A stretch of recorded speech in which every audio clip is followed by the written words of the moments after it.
தமிழ்நாட்டில் இப்ப இருக்கிறதுல உங்களை பொறுத்த வரைக்கும் ஸ்மார்ட்டஸ்ட் பொலிட்டிஷியன், அது நீங்க ஒரு பேர் மட்டும் சொல்லுங்க. அண்ணாமலை. வணக்கம். இன்னைக்கு நம்ம மொத்தமா 6 அப்டேட் பாக்குறோம். அண்ணாமலை டோடியில மொத்தமா 3 அப்டேட், அதர் அப்டேட்ஸ்ல ஒரு 3. அண்ணாமலை டோடியில என்ன பாக்குறோம்னு சொன்னா, காங்கிரஸ் கட்சியில என்ன பண்ணிருக்காங்கன்னா, இந்தியாவோட ஏஐ சம்மிட் இருக்கு இல்லையா, அதுல நிறைய பேர் போயிட்டு சட்டையெல்லாம் கட்டிட்டு ஷர்ட்லெஸ் ப்ரொடெஸ்ட் ஒன்று பண்ணியிருக்காங்க. அதோடைய ஒரு சில விஷயங்கள்லாம் வந்து ஷேர் பண்ணிட்டு அது கண்டனம் பதிவு பண்ணிட்டு, அது வந்து முதல் அப்டேட். ரெண்டாவது, நேற்று சர்வதேச தாய்மொழி தினம், அதை பத்தின ஒரு பதிவு பண்ணியிருக்காங்க. மூணாவது, நேற்று தி டிபேட் அப்படின்ற ஒரு சேனல்ல டிடிவி தினகரன் அவர்கள் ஒரு பிரஸ் மீட் மாதிரி ஒன்று கொடுத்துருக்காரு, ஒரு ஷோ மாதிரி. அதுல கேட்க ஒரு கேள்விக்கு அண்ணாமலையை பத்தின ஒரு பதில் ஒன்று கொடுத்துருக்காரு, அந்த வீடியோ. இதில் வந்து அண்ணாமலை டோடி பார்க்க போறோம். அதர் அப்டேட்ஸ்ல ஒரு 3 அப்டேட். என்னெல்லாம் பார்க்குறோம்னு சொன்னா, நேற்று ஒரு அறிவிப்பு ஒன்று வந்திருக்குது, ரொம்ப ஆச்சரியமான அறிவிப்பு. அதுல அரசியல் கலந்துருக்குது. ரஜினிகாந்தும் கமல்ஹாசனும் முதல் முறையா சேர்ந்து ஒரு படம் நடிக்கிறாங்க. அது முதல் முறையா சொல்ல முடியாது, ஏற்கனவே நடிச்சிருக்காங்க. ரீயூனியன் அப்படின்னு சொல்லிட்டு ஒரு பெரிய ஃபுல் ஃபிளெஜ்டு மூவி 2 பேர் நடிக்க போறாங்க. அதோட தகவல் ஒண்ணு. ரெண்டாவது, ஓபிஎஸ் அவர்கள் டிஎம்கேக்கு ஆதரவா, டிஎம்கே வந்து சூப்பர் கட்சி ஏகப்பட்டது பேசியிருக்காரு. அது ஒரு மிகப்பெரிய சர்ச்சையை உருவாக்கி இருக்குது. அதை பத்தி 2வது அப்டேட்டும். மூணாவது, ஸ்டாலின் அவர்கள் விஜயை காப்பி அடிச்சு ஒரு சில அரசியல் நாடகங்கள்லாம் பண்ணிட்டு இருந்தாரு. அதுல அவருக்கு வந்து ஒரு மூக்குடைப்பு மாதிரியான ஒரு சம்பவம் நடந்திருக்கு, அந்த வீடியோ. இதெல்லாம் தான் இன்னையோட அப்டேட்ஸ்ல பார்க்க போறோம். நான் உங்க மணியன் கோபி, நீங்க பார்த்துட்டு இருக்கிறது பாசிட்டிவ் பாலிடிக்ஸ். ஸோ முதல்ல நான் அந்த காங்கிரஸ் கட்சிக்காரங்க எல்லாம் சேர்ந்து அந்த ஏஐ சம்மிட்ல உலக அரங்கில் இந்தியாவை அசிங்கப்படுறதுக்கான வேலை பண்ணியிருந்தாங்க இல்லையா, அந்த வீடியோவும் பிளே பண்ணிட்டு அதுல என்ன இருக்குன்றத வாசிச்சிடுறேன்.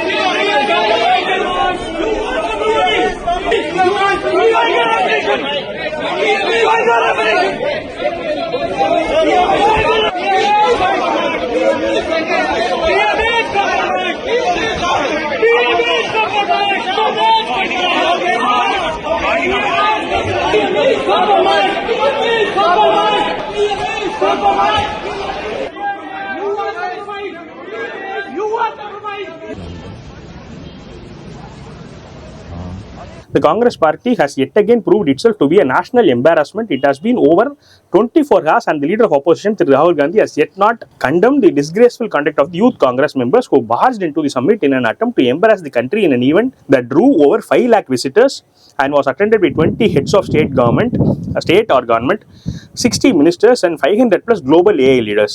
Despite Congress displeasure with the AI summit success, it showcased India's sovereign AI push, featured 3 major indigenous AI models, Sarvam AI's large language models, Gnani AI's multilingual voice model, 12 languages, BharatGen's 17 billion parameter foundation model.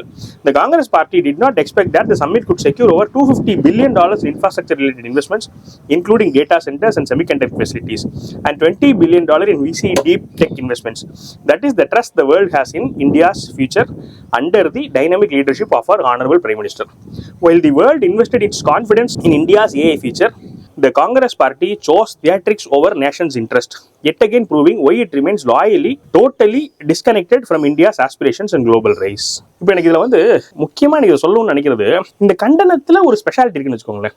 யூஸ்வலாக இந்த மாதிரி காங்கிரஸ்காரங்களாம் சட்டை கழட்டிட்டு போயிட்டு ஒரு protest பண்ணாங்க அப்படின்னா, எல்லா அரசியல் தலைவரும் எப்படிதான் வந்து கண்ணை தெரிவிக்கிறாங்கன்னா, இது அசிங்கம், இது அவமானம், அவங்களோட குணம் இப்படி அரசியலாவே தான் வந்து ஒரு கண்டன அறிக்கை இருக்குமே இல்லையா. இவரோட கண்டன அறிக்கையை பாருங்களேன் எப்படி இருந்துச்சுன்னு சொன்னா, அந்த கண்டன அறிக்கையை வச்சுக்கிட்டு அவர் 3 லாங்குவேஜ் மாடல்ஸ், இந்தியாவோட இண்டிஜினியஸ் லாங்குவேஜ் மாடல்ஸ் இன்ட்ரோடியூஸ் பண்ணிட்டாரு. $250 billion இன்வெஸ்ட்மெண்ட் வந்திருக்குங்கிறத சொல்லிட்டாரு, டேட்டா சென்டர்ஸ் வந்திருக்குன்ற சொல்லிட்டாரு.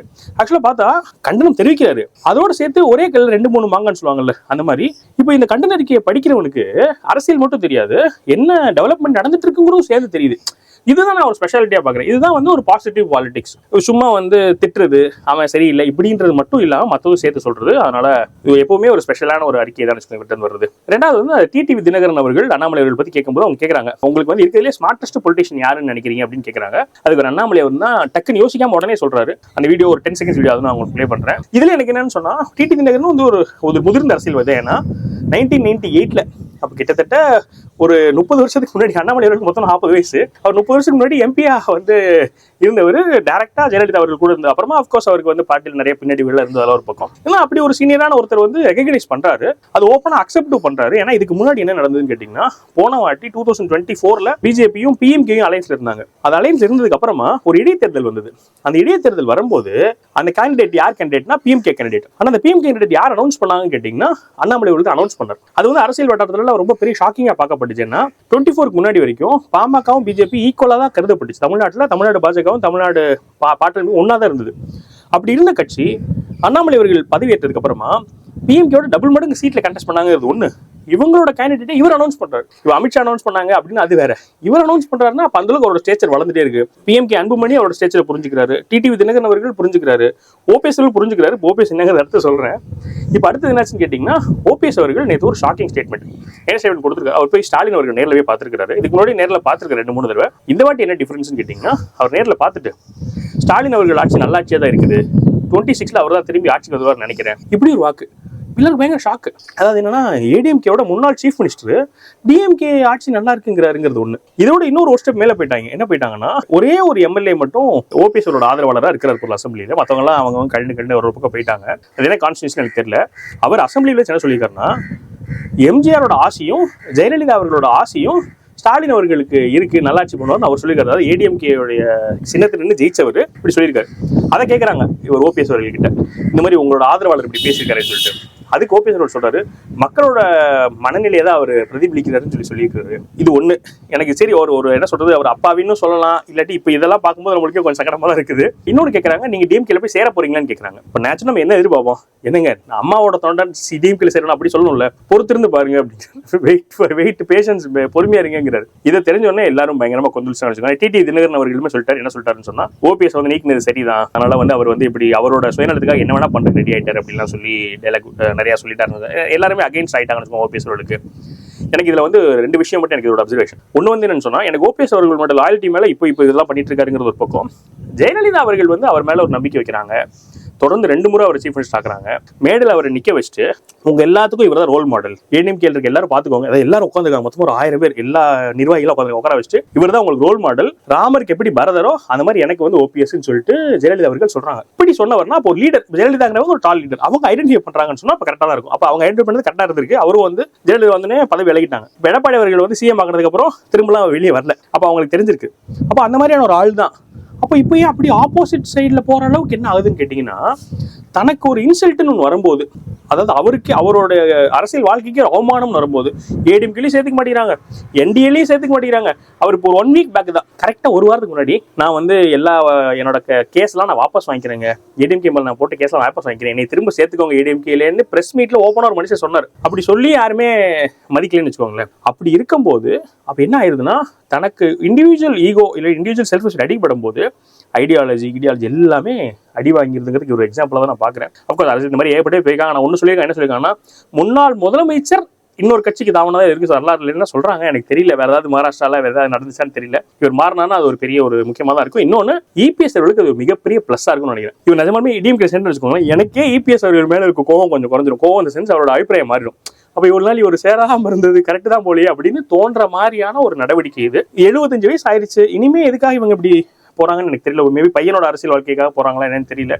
வாட் எவர், இதெல்லாம் வந்து இன்னையோட அப்டேட். நம்ம ஏற்கனவே பேசின மாதிரி முதல்ல அண்ணாமலை அவர்களோட அப்டேட், அதுக்கப்புறமா மற்ற இப்போ ஓபிஎஸ் அவர்கள் சொன்னதுலையோ இல்லாட்டி ரஜினிகாந்த் படம் சொல்லியிருந்தேன் இல்லையா. ஸோ ரஜினிகாந்தும் கமல்ஹாசனும் சேர்ந்து நெல்சன் அவர்கள் டைரக்ஷன்ல ஒரு படம் அனௌன்ஸ் பண்ணியிருக்காங்க. யாரு ப்ரொடக்ஷன் கேட்டீங்கன்னா, இன்பநீதி அவர்கள் தான் வந்து ப்ரொடக்ஷன். அதாவது ரெட் ஜெயண்டோட அடுத்த கட்டத்தை இறக்கிட்டாங்க. எப்படி இறக்குறாங்க பாருங்களேன். ஏற்கனவே ஒரு படம் ரிலீஸ் பண்ணிட்டாரு, இருந்தாலுமே ரஜினி கமல்ஹாசன் படத்தை வந்து இன்பநீதி தான் வந்து ப்ரொடியூஸ் பண்றாரு. நான் அந்த காட்சி யோசிச்சு பாக்குறேன். பிரஸ் மீட், அதாவது இந்த ஆடியோ ஃபங்க்ஷன் ரஜினிகாந்த் கமல்ஹாசன் 2 பேர் சேர்ந்து இன்பநீதி அவர்கள் வந்து நல்லபடியா எடுத்திருக்கிறாரு, அவருக்கு நல்லபடியா வரணும், ரொம்ப திறமையான ஆள் அப்படிலாம் சொல்லுவாங்கன்னு நினைக்கிறேன். சொன்னாலும் நம்ம ஆச்சரியப்பட முடியாது. இப்போ அரசியல்வாதிகளோட மோசமாக இறங்கிட்டாங்கன்னு வச்சுக்கோங்களேன். அந்த அளவுக்கு நடந்துட்டு இருக்கு. இதுல என்னன்னா, இவங்க சொல்றாங்க, என்ன சொல்றாங்கன்னா, இப்ப ஆட்சி ஜெயிக்கலன்னு சொன்னா இந்த படமே வர்றதுக்கு வாய்ப்பு கம்மின்றாங்க. அப்போ இவங்களோட ஸ்டெப்ஸ்லாம் பாருங்களேன். ரஜினி கமல் வச்சு ஒரு படம் எடுத்துட்டு அப்போ அந்த என்ன சொல்றது, சினி ஃபீல்டே ஒரு சப்போர்ட் மாதிரி ஆயிடுதுல, ஒரு மெயினாக அந்த மாதிரி ஆயிடுதுல. இது அந்த வருத்தம். அதை ரெட் ஜெயண்ட் இது ப்ரொடியூஸ் பண்ணுறது ஒரு சின்ன ஒரு நெருடல். ஒரு சந்தோஷம் எனக்கு நெல்சன் வந்து ரொம்ப பிடிக்கும்னு வச்சுக்கோங்களேன். ரொம்ப நேஷனலிஸ்டான டேரக்டர். ஒரு 2 எக்ஸாம்பிள் மட்டும் சொல்லிட்டு முடிச்சுக்கிறேன். ஒன்று வந்து டாக்டர் அப்படின்னு ஒரு படத்தில் எனக்கு ரொம்ப பிடிச்சிருந்தது. அது ரொம்ப நேஷனலிஸ்டான படம். அதில் சொல்லுவார், நான் என்னோட உயிரோட இருக்க வரைக்கும் என்னால வந்து அந்த இதை பார்க்க முடியாது, நீங்க அந்த படம் பார்த்தீங்கன்னா தெரியும் அப்படின்னு சொல்லி வச்சிருப்பாரு. அது ஒரு சீன், அந்த சீன் எனக்கு ரொம்ப பிடிக்கும். பீஸ்ட்லயுமே என்ன பண்ணுவாருன்னு சொன்னா, பாகிஸ்தானுக்கு போய் பாகிஸ்தான் தீவிரவாதிகளை அடிச்சுட்டு விஜய் திரும்ப வர மாதிரி ஒரு சீன் வச்சிருப்பாரு. அப்ப நிறைய பேர் கேட்டிருப்பாங்க, பாகிஸ்தானுக்கான தீவிரவாதிகளா அப்படிலாம் கேட்டிருப்பாங்க. அது ஒண்ணு. ஜெயிலர்ல கூட அவர் இந்தியன் ஆர்மிக்குலாம் ரெஸ்பெக்ட் கொடுக்குற மாதிரி தான் வந்து சீன்ஸ் வச்சிருப்பாரு. ஸோ மற்ற டேரக்டர்ஸ்லாம் கம்பேர் பண்ணும்போது கம்பேரிட்டிவ்லி நெல்சன் அவர்கள் ஒரு நேஷனலிஸ்டான டேரக்டர் தான், ஒரு நல்ல விஷயத்தை கொண்டு போய் சேர்க்கணும்னு நினைக்கிற ஒரு டேரக்டர் தான். அஃப்கோர்ஸ் இப்போ எல்லாரும் பார்க்கறதுனால அவங்க வயலன்ஸ், கிளாமர் அதெல்லாம் சேர்த்து தான் பண்றாரு. மற்றபடி ஓகே, இதெல்லாம் தான் அந்த ஒப்பீனியன்ஸ். ஸோ நம்ம பிளான் பண்ண மாதிரி அண்ணாமலை என்னென்ன பத்தின டொமஸ்டிக் பாலிடிக்ஸ் ஒரு அப்டேட்டும் அதர் அப்டேட்ஸ் எல்லாத்தையும் நான் என்ன என்ஜாய் பண்ணணும் அதை உங்கள்கிட்ட ஷேர் பண்றேன். பாருங்க, இதை சொல்லும் போது அடுத்து ஞாபகம் வருது, ஸ்டாலின் அவர்கள் வந்து விஜய் காப்பி அடிச்சாருன்னு சொல்லியிருந்தேன். ஸோ ஸ்டாலின் அவர்கள் விஜய் காப்பி அடிக்கிறது என்ன பண்ணியிருந்தாருன்னா, விஜய் அவர்கள் வளர்ந்து வரான்ட்டு இது ஒரு உதாரணம். நிறைய பேர் சொல்லியிருந்தீங்க விஜய் எல்லாம் போய் கட்டுக்காதீங்க, அவங்கலாம் ஒன்றும் இல்லைன்னு சொல்லியிருந்தீங்க. ஆனா பார்த்த இளைஞர்கள் ரொம்ப பேர் ஆதரவு இருக்கு. டிஎம்கேவோட செயல்பாடு மேபி அது ஸ்ட்ராட்டஜியா இருக்கலாம். எனக்கு விஜய் தான் போட்டின்னு சொல்லிட்டு ஏடிஎம்கேவும் என்டிஏவும் குறைக்கிறதுக்காக கூட அப்படி இருக்கலாம். என்ன பண்ணியிருந்தா இந்த ரேம்ப் வாக்லாம் பண்ணியிருந்தாரு விஜயை பார்த்துட்டு, அதெல்லாம் புதுசு தான். அப்புறம் எல்லாருமே வந்து துண்டை தூக்கி போடுற மாதிரியான ஒரு ஏற்பாடு பண்ணியிருக்காங்க. அப்போ எல்லாரும் துண்டை தூக்கி ஸ்டாலின் மேல தூக்கி போடுறாங்க. அவர் விஜய் மாதிரி அவரும் தூக்கிட்டு எல்லா துண்டையும் எடுத்து போட்டுக்கிறாரு. இந்த மாதிரி ஒரு சீன் வண்டியில வந்துட்டு இருக்காரு, துண்டு தூக்கி போடுறாங்க. ஒரு ஆர்வத்தில் எல்லாரும் நிறைய துண்டு போடுறாங்க. இவர் என்ன பண்ணணும்னா ப்ரோஆக்டிவா அந்த துண்டை பிடிக்கணும்ல, பிடிக்கல. அது கொஞ்சம் ஸ்லோ ரியாக்டிவ் டைம் தானே, வயசாயிடுச்சுல, மூஞ்சிலே எல்லா துண்டும் விழுந்துருச்சு. சாமி சரணம். வயசானவர் நம்ம அந்த மாதிரி கேலி பண்ணக்கூடாது. ஆனா அந்த மாதிரியான ஒரு அரசியல் காமெடி நடந்துச்சுன்னு வச்சுக்கோங்களேன். அதை நான் பார்த்தேன், அது எனக்கு கொஞ்சம் சுவாரஸ்யம் வந்துச்சு. அதுவும் உங்ககிட்ட போயிருந்துக்கலாம் அப்படின்னு சொல்லிட்டு ஒரு வேளை பார்க்கலன்னு சொன்னா.